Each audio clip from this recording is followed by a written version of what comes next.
I want to talk about lean for a second. Like, I got a real touchy subject with this lean. Rest in peace to Fredo Santana. Rest You in know, peace, ASAP Yams. rest in peace to ASAP Yams. You know, Lamborghini.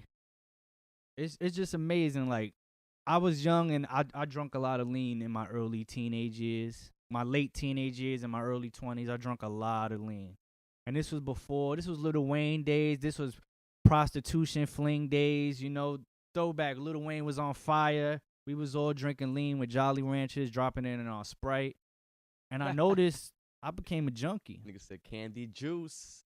I never been so high when I took lean and I took Xans and I took perks. I never got into Xans too heavy, but I got into lean. And lean is addictive.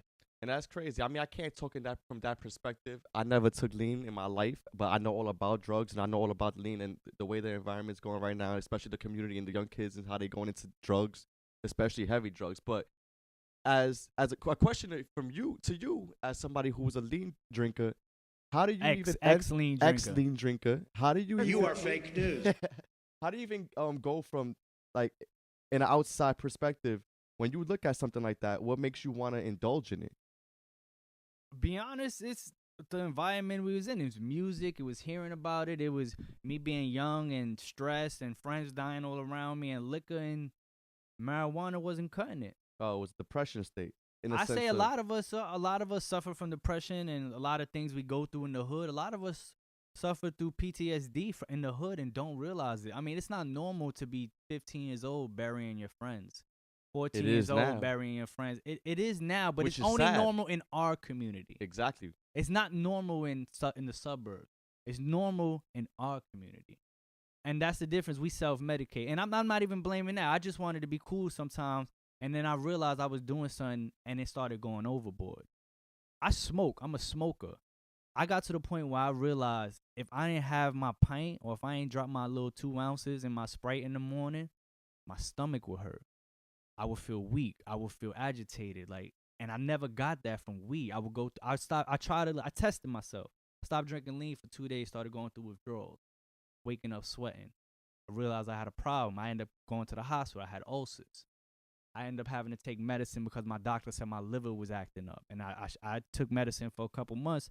I told him the reason. He asked me, you want to die? Keep drinking lean. He said, it's cough syrup.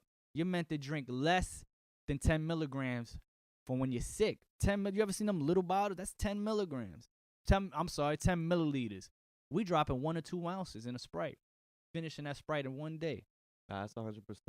And that's why I had to ask that question, because from the outside looking in, I only see it as a junkie perspective. So it is. So when I see stuff like that, I'm like, all right, so if people are taking lean and they're getting into lean, would you get into heroin? Would you get into meth? You're not far off. That's the stuff you have to start asking yourself, because when you start getting into hard drugs, your body, like he said, starts to depend on it. And the minute you get off those drugs, your body's going to want those drugs again. So it's hard to get off of it. I would say, guys, I need to stop trying to look cool and just, I know it's inside the culture right now, and it's being idolized, or it's being portrayed into the light, and the negative shines and way more louder than the positive. But we gotta do better for ourselves and better for our community. Yeah, we really do. And a lot of the older folks, y'all gotta stop these little kids. These little kids is 14 years old, 15 years old, drinking something, and their body's not even developed. Yeah, man. They're still growing. They're still in their growing process, and they're damaging their liver, their stomach. That shit kills you from the inside out. It's medicine, not 100%. Good medicine. We gotta be here for the kids, guys, because at the end of the day, we're not here for the kids. We're not raising them right as well.